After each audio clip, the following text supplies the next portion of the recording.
The night it happened, I was tired, underpaid, and thinking about whether the station cafeteria would still have those reconstituted noodles left by the time I finished my shift. That was the full extent of my inner life at that moment. No grand thoughts, no destiny, just noodles. I work logistics on Korath Station, an enormous spinning ring of metal, politics, and recycled air that sits at the edge of the contested spiral, home to 14 species who mostly tolerate each other and occasionally try to trade. My job is to make sure cargo gets where it needs to go without anyone accidentally shipping a crate of live Pelian moss grubs to the Vorkai Medical Bay again. It happened once. I was not responsible. I mention this only because it still comes up. I had been on shift for 11 hours when the diplomatic reception on Deck 2 started falling apart. I did not know why at the time. I later found out that someone had served fermented pale moss wine without checking the concentration levels, and roughly a third of the senior attendees had consumed something closer to fuel than beverage. I knew none of this. I just knew that when I cut through Corridor 9 to reach the lifts, the hallway smelled unusual, and there were more uniformed beings wandering in confused circles than I was used to seeing on a Tuesday. I almost missed her. She was against the bulkhead near junction marker 9C, partially obscured by a support column. If I had taken the other corridor, I would have missed her entirely, gone home, eaten my noodles, and none of what followed would have happened. I think about that sometimes. The geography of accidents. Commander Vethkara of the Vorkai fleet was, under normal circumstances, one of the most physically commanding presences on the station. I had seen her twice before from a distance. Once at a supply authorization meeting I attended to represent my department, once crossing the main promenade with her full honor guard, scales gleaming, posture so straight it looked structural. She was the kind of person a room noticed before she said a word. Right now, she was sitting on the floor with her back against the bulkhead, her ceremonial armor slightly askew, and her crest scales flushed a deep and unmistakable violet that I later learned meant acute embarrassment in Vorkai physiology. Her translator was clicking without producing coherent words. Her eyes, amber and slit-pupilled, tracked me as I approached with an expression I could only read as someone trying very hard to look like they were not on the floor when they very clearly were. I stopped. I looked at her. She looked at me. "Okay," I said, "because I am not a man of grand opening statements. Let's get you home." She said something in Vorkai that her translator failed to convert. Later, Yisa would tell me it translated roughly to, "You presumptuous ground creature," but she also told me that by the second word, Vethkara's tone had already begun to shift in a way that did not match the words. I don't know what to do with that information, except to carry it around. Getting her upright was the first challenge. Vorkai are dense in a way that has nothing to do with size. Every inch of Vethkara was biologically compact. Layered muscle, reinforced bone structure, the product of a species that evolved on a high-gravity world and spent 3,000 years turning itself into a military civilization. She was not much taller than me. She weighed approximately as much as a small vehicle. I got my shoulder under her arm.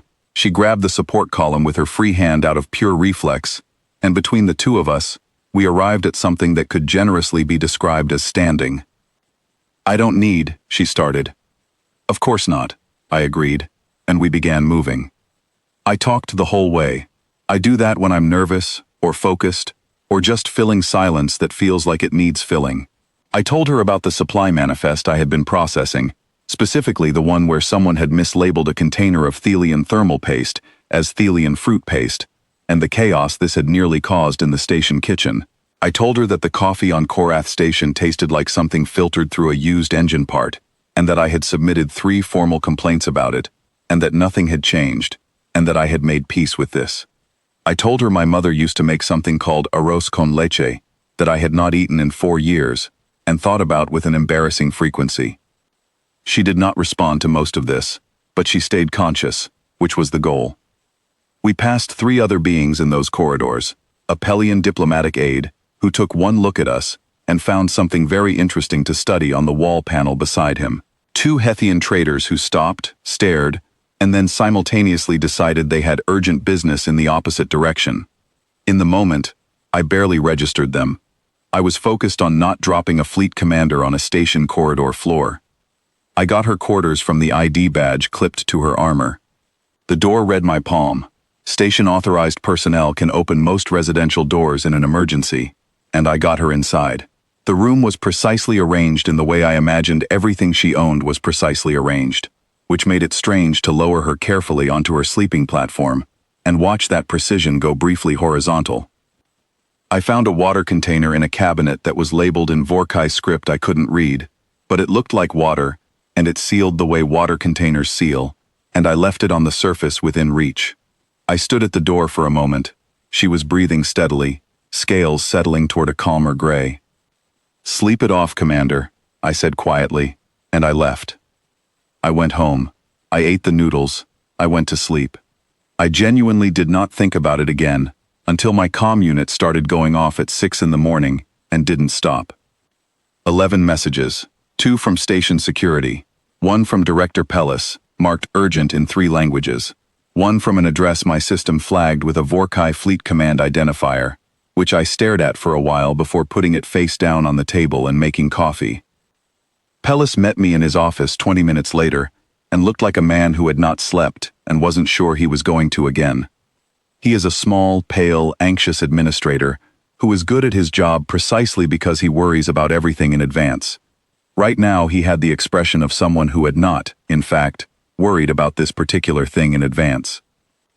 He explained it slowly, checking my face for comprehension at every stage. In Vorkai culture, one of the oldest and most codified military civilizations in the known galaxy, a commander who displays public vulnerability is subject to formal review. It is not informal judgment. It is law. Any superior officer who receives a documented report of such an event is legally required to evaluate whether that commander's standing should be reduced or revoked. The 3 witnesses in the corridor had already filed reports. They were required to. This was simply how their respective governments functioned. But my actions had introduced a complication, because in those same ancient Vorkai legal codes, buried under thousands of years of precedent, there existed a counter-principle called Vorshekal. It applied in a specific and narrow situation, when a witnessed vulnerability was actively shielded by a non-kin third party who had no obligation to help, asked for nothing in return, and told no one. That was apparently me. Under Vorshekal, the vulnerability was not erased, but it was transformed. The honor debt that would have gone to Vethkara's superiors instead transferred to me. She owed me, under ancient and still legally binding Vorkai code, a life debt. I sat with this for a moment. Then I asked Pellis if anyone had checked whether the station coffee situation could be expedited. He did not laugh. I think he was too tired. The other thing he told me, the part that was causing everyone else in the diplomatic community to make urgent comm calls before sunrise, was that no non-Vorkai had ever held a Vorshekal debt in recorded history. The question of whether I could legally hold one was already being argued by 3 different legal scholars and a very stressed Vorkai cultural attaché who had been awake since 4 in the morning. I went back to work. I did not know what else to do. Cargo does not log itself. She came to my quarters that evening. I opened the door in my off-duty clothes, holding my coffee mug, and she stood in the corridor in full armor, crest scales a steady and unreadable steel gray, posture doing that thing where it looked structural. Behind her, the corridor was empty. She had come alone. I stepped back. "You want to come in?" She entered. She sat in the chair across from my small table, with the precise, deliberate movements of someone who does not do anything accidentally. She looked at the room, which was not precisely arranged, and then at me. She placed something on the table between us, a small object, carved from something bone-white, etched with markings I recognized as her fleet insignia. "You saw me at my lowest point," she said through her translator, slowly. "You told no one. You asked for nothing. You simply helped. In my culture, this is not something that happens without a motive. I have been awake since last night trying to find yours. You needed help," I said. "You weren't going to hurt anyone. It seemed like the right thing to do." She looked at me steadily. "That is not an answer." "I think it is, though." A long silence. I picked up the coffee pot and held it toward her in a gesture that was more reflex than intention. She looked at the pot. She looked at me. She held out the mug I had set on the table for her, and I poured. She drank. Her expression communicated clearly that the coffee was not good. She held the mug anyway. "Among my people," she said after a moment, speaking more quietly, "I have no one who would have done what you did. I have officers who respect me, soldiers who would follow my orders without question, people who owe me things and people I owe things to. The math of it is very clean." She paused. "What you did does not fit into the math." I did not have a large response to that. I just nodded and refilled her mug when she finished it. We talked for 2 hours, not about the legal situation, not about Vorshikal, or debt, or diplomatic consequences. She asked me about Earth, and I found myself describing it in ways I hadn't thought about in years. The way rain sounds on a metal roof, how cities smell after storms, the specific quality of morning light through a window that I missed more than I had admitted to myself. She told me about the Vorkai homeworld's twin moons, and how their gravitational pull affected military training schedules, and the way younger officers still oriented marching drills by lunar phases even though the science no longer required it. At some point, she said, "You are strange, Marco Reyes." "I've heard that," I said. "I mean it with respect." "I know," I said. I took it that way. 3 days later, Admiral Dreth Sal arrived. He came with an honor guard of 12, which triggered a station security alert because no one had filed the proper advance notice, and for about 40 minutes, Korath Station was convinced something military was happening.